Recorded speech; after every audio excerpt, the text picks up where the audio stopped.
Hello, c'est Anne-Marie, j'espère que vous allez bien. Est-ce que vous avez l'habitude parfois de dire ou de parler sur votre ado de la façon suivante: il faut que tu te bouges, ou quand vous en parlez autour de vous, à votre famille ou ailleurs, vous dites ou vous entendez dire: il doit se bouger, il faut qu'il se bouge. Est-ce que ça vous arrive déjà de le dire? Si c'est le cas, eh bien, il va falloir cesser de le dire parce qu'il y a des conséquences qui finalement conduisent l'effet inverse de celui recherché, à savoir que si on lui dit il faut que tu te bouges, eh bien, il va se bouger beaucoup moins dans la plupart des cas. Parce que effectivement, il y a des conséquences sur son état interne. Beaucoup de parents me demandent: je veux comprendre pourquoi avec mon adolescent ou mes adolescents, ou même mes grands, mes jeunes adultes, pourquoi on est déconnecté, pourquoi on ne se parle plus, pourquoi on se parle moins, il y a une déconnexion qui se fait. Bien par exemple, cette phrase-là, il faut que tu te bouges, il faut savoir que si elle est répétée ou dite ou entendue, et que ça tourne en boucle comme ça, à votre insu souvent, eh bien ça va créer une déconnexion avec votre adolescent. Nous, les parents, je dis nous parce que je les ai fait aussi, on fait tous et toutes des maladresses, des erreurs dans nos façons de communiquer. Celle-ci en est une.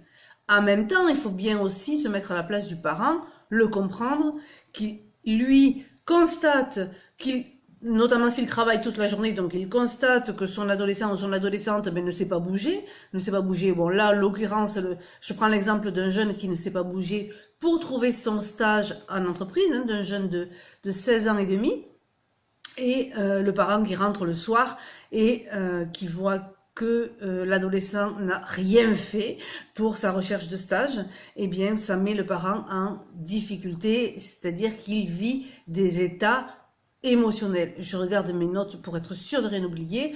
Donc, que vit le parent? Eh bien, s'il a passé une rude journée au travail, s'il a été dans les transports, s'il y a eu des grèves, s'il pleut, s'il fait froid, s'il y a les courses dans la voiture, etc., et qu'on arrive à la maison le soir et que l'adolescent n'a pas fait la recherche de stage alors qu'il y a une date limite pour trouver le stage, eh bien, c'est sûr que là, il va y avoir une montée émotionnelle, comme une colère, une frustration, d'autant plus que s'il y a une fratrie, c'est-à-dire s'il y a plusieurs enfants dans la maison, eh bien, si les parents ont accompagné déjà plusieurs enfants et qu'ils en sont par exemple au deuxième, au troisième ou au quatrième enfant, ils sont juste épuisés à un moment donné de dire et de répéter sans arrêt, sans arrêt, sans arrêt. C'est vrai que cette phrase-là, il faut que tu te bouges, elle arrive au moment où il y a un cumul émotionnel, un peu comme un ras-le-bol, voire un découragement chez les parents. Donc ça, il ne faut pas que ça les inquiète, c'est juste émotionnel, c'est humain, il y a une montée émotionnelle et là, la phrase arrive tout d'un coup: il faut que tu te bouges. Elle est complètement inefficace. Donc vous allez maintenant, si vous la dites ou si vous dites ce genre de phrase, vous allez cesser de dire cette phrase. Alors, si on reprend l'exemple de trouver un stage, eh bien en fait, comment on s'y prend? Oui, j'ai oublié de dire, parce que je le vois dans mes notes là, juste quand on dit il faut que tu te bouges, ça a un impact sur l'adolescent. L'impact, ça peut être que il peut y avoir des interprétations ou il peut y avoir des sous-entendus, et ça veut dire, ça résonne chez l'adolescent comme il faut que tu te bouges, c'est-à-dire je ne suis pas bon. Ça résonne comme ça en lui: je ne suis pas bon, je ne suis pas assez bien, je ne suis pas aimable dans le sens de être aimé, je ne suis pas capable, etc., etc. Ça résonne comme ça en lui et ça vient toucher l'estime de lui et la confiance en lui.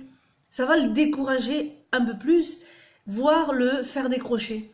C'est pour ça que il faut que tu te bouges pour trouver un stage. Ça peut pas être positif pour la recherche de stage, ça va au contraire le décrocher. Hein. Donc là, je vais vous donner, je tourne mon papier, je vais vous donner une astuce pour pouvoir vous y prendre dans ces cas-là, c'est-à-dire une façon efficace. Et cette façon-là, elle doit être progressive, petit à petit.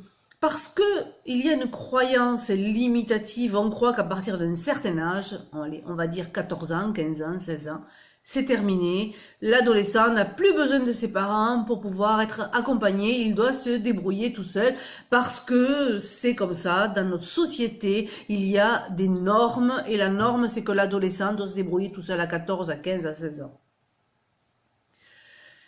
Je ne crois pas à ça. Je crois que chaque être humain a son propre rythme d'apprentissage.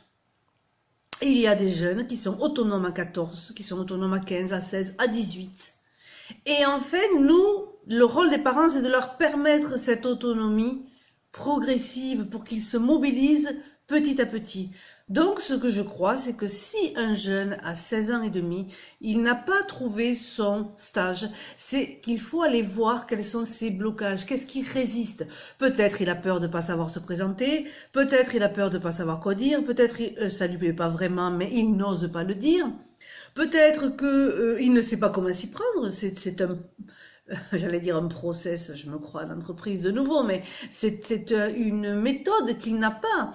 Donc en fait, là, il faut l'accompagner, là où il en est, dans sa recherche, et faire des suivis avec lui, voire l'accompagner dans ses rendez-vous. Je ne suis pas en train de dire qu'il faut le faire à sa place, pas du tout. Je dis juste qu'il faut juste l'accompagner, être à ses côtés dans sa recherche de stage. Par exemple, être avec lui sur faire la liste des stages. Donc, le stage dans telle entreprise, ou dans telle école, ou dans telle structure, ou dans telle association. Donc, partir vraiment avec lui, de faire une liste, mettons des 5-6 endroits où potentiellement l'adolescent aimerait travailler. Puis ensuite lui dire, tu vas appeler Monsieur X et Monsieur X dans telle entreprise, telle entreprise, telle entreprise. Tu vas prendre des notes, éventuellement faire un tableau avec lui, et régulièrement, toutes les semaines, faire un suivi. Et ensuite, lui demander où est-ce qu'il en est, de quoi il a besoin, vous voyez, c'est qu'est-ce qu'il aimerait dans sa recherche de stage comme aide et comme accompagnement. Peut-être qu'il va vous dire non, je vais me débrouiller. Mais dans ce cas-là, dites-lui, on s'en reparle la semaine prochaine pour voir un petit peu où est-ce que tu en es. Est-ce que tu as pu contacter Monsieur X ou Madame Y, qu'est-ce qu'on t'a dit. En fait, le parent doit faire le suivi de la recherche de stage avec l'adolescent sans pour autant le faire à sa place. Le parent ne doit pas, par exemple, téléphoner à la place de l'adolescent. Il ne doit pas chercher les entreprises à la place de l'adolescent. C'est ensemble, dans la coopération, qu'ils doivent le faire. C'est pour ça que la relation et le lien doivent être de confiance entre eux, afin que le parent puisse être un accompagnateur, vous voyez, de l'adolescent. Donc en fait, quand on dit à son adolescent il faut que tu te bouges pour trouver un stage, derrière ça implique trop de choses. Et ça dépend de là où en est l'adolescent et de sa demande et de son besoin. Donc là, ça va demander une clarification. Hein, mais d'ores et déjà, je vous invite à lui demander qu'est-ce qu'il aimerait pour sa recherche de stage. Et ensuite, à le faire avec lui, quitte à prendre un rendez-vous par semaine pour tous les deux ou ensemble pour pouvoir le mobiliser de manière progressive.